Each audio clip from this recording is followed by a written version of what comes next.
Hai, halo semuanya, selamat datang di video Huda. Selamat datang di Mepopa channel dimana kalian bisa dapat insight tentang buku, entah itu ulasan atau ya seputar buku lah ya. Kalian bisa juga lihat video-video booktuber lain, bisa klik di Instagram @booktube_indonesia. Di sana banyak banget booktuber lain yang membawa ulasan buku, banyak banget deh, kalian bisa cek sendiri. Jadi bulan Agustus kemarin aku ada jalan ke toko buku offline. Di sana aku nemuin sebuah buku yang eye catching banget. Bukunya adalah Catatan Harian Sang Pembunuh karya Kim Yong Ha. Kalau dari blurbnya sendiri itu menceritakan tentang seorang mantan pembunuh yang udah berumur 70 tahun terus didiagnosa kena demensia. Jadi dia mempertahankan ingatannya yang tersisa gitu. Dia ini udah vakum ngebunuh selama 25-26 tahunan.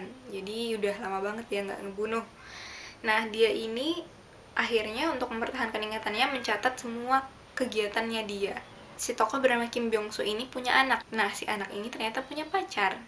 Si pacar ini diduga sama Kim Byung Soo adalah sosok pembunuh berantai yang berkeliaran di sekitar rumah dia. Tiba-tiba semangat juang dia ini untuk mengungkapkan kebenaran itu melejit tiba-tiba. Berhasilkah si Kim Byung Soo ini mengungkapkan kebenaran dan sambil mempertahankan ingatannya?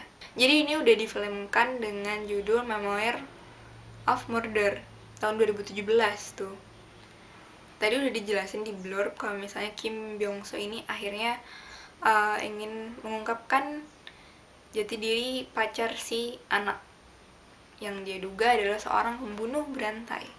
Sebenarnya konflik yang dibawa sama buku ini tuh adalah konflik batin. Jadi si Kim Byung Soo ini harus menulis kegiatan dia harus tetap logis. Meskipun pembawaannya dia adalah seorang pembunuh, pembaca bisa ngerasain gitu kekhawatiran dia sebagai seorang ayah. Untuk alur sendiri, aku merasakan maju mundur tidak jelas, guys. Jadi kita nggak tahu apakah ini ingatannya Kim Byung Soo atau ini adalah saat sekarang dimana dia berjuang mengingat siapa dirinya gitu. Setting tempat cerita ini sendiri tuh kecil, nggak yang pindah-pindah atau gimana.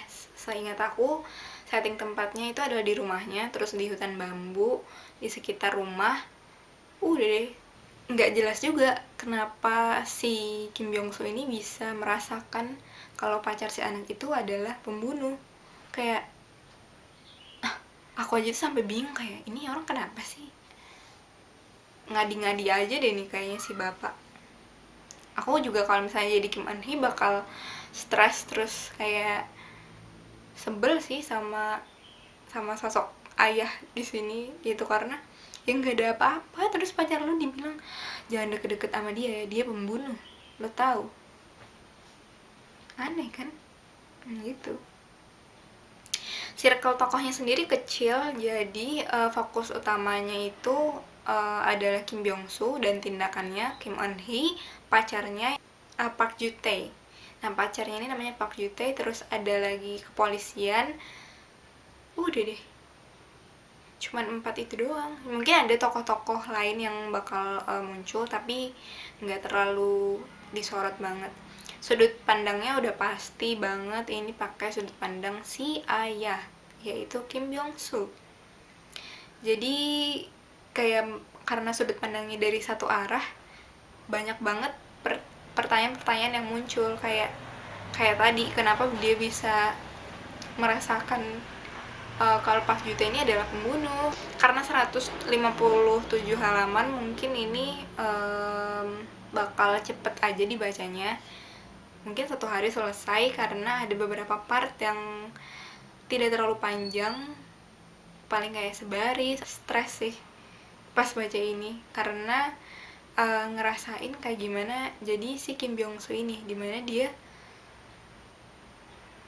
terjebak, dia nggak bisa ingat masa lalu, dia juga nggak bisa ingat siapa dirinya sekarang.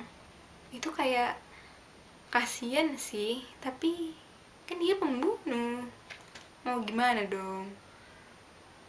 Ada beberapa kecurigaan dan plot twist yang udah disiapkan nih, udah kayak menduga-duga, oh ini akhirnya bakal kayak gini. Ternyata itu semua tidak berguna karena lebih baik ngebaca buku ini pelong-pelong aja gitu, kayak udah baca aja.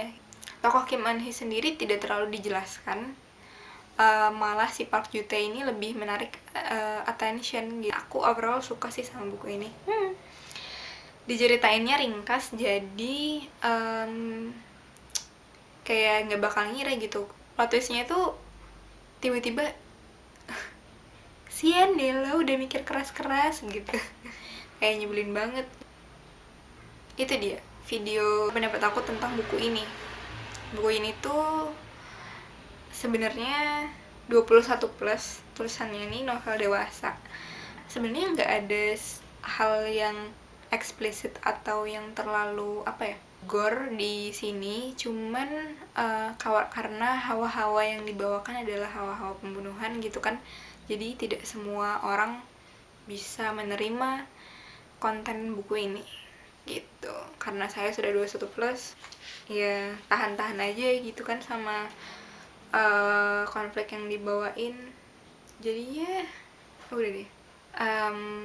I don't know, I recommend this for you guys who love thrillers.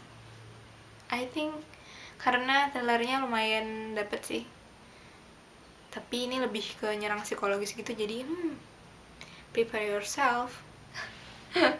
Oke, semuanya itu tadi beberapa pendapat aku tentang buku Catatan Harian Sang Pembunuh karya Kim Yong Ha. Don't forget to wearing mask and see you on next video. Bye bye.